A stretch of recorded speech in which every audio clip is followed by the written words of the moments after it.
I go to Northside Prep, and the title of this piece is Dawn. It is another night after dinner, another meal for three eaten at the kitchen counter, my mother, my sister, and I, the newly independent, newly alone, newly wise women of the family with a last name that isn't even ours.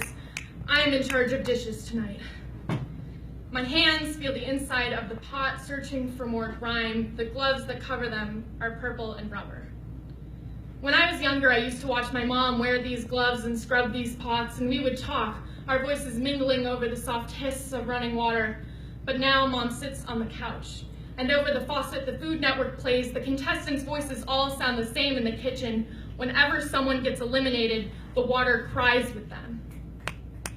I'm washing a wine glass and feeling its slim little stem in between my fingers. My mother always told me to be careful with wine glasses. If I scrub them too hard, they will fracture into fragments sharp enough to pierce rubber gloves, gently brushing flesh, drawing dark red O negative to the surface that fills purple rubber hands.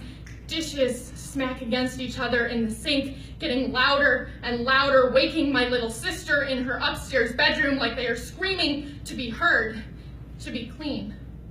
So I take the next one into my hand and watch the food fall from it. Some crumbs seem to cling to the metal frame, but eventually everything gets washed away. Citrus-scented sludge pours from the plastic bottle, perpetually poised next to the sink. It exhales in streams, massaged to make bubbles, little suds full of promise, popping at the height of their volume. Imagine living life in a short, beautiful burst. I put the bubbles out of their misery. I pop them with my purple rubber fingers. I evaluate a casserole dish.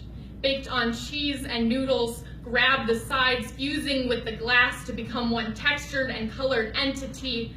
I fill it with warm water and set it aside. Sometimes things need to soak, need to stand stagnant overnight so that in the morning nothing sticks anymore. Steam creeps up to caress my face because I like my water hot, hot enough to heat my hands from inside my gloves. I learned how to wash dishes from my mother, who learned it from her mother, who learned it from hers. We have a long maternal history of wiping away excess. We wear rubber gloves, and we sign divorce papers, and we fall in love, and we fall out of love, and we sign more divorce papers. And sometimes I think we're destined to be alone with our dishes.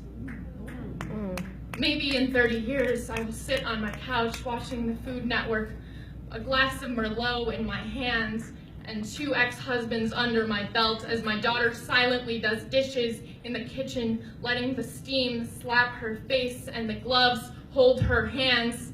And I will hope she tells her daughters to eat out instead.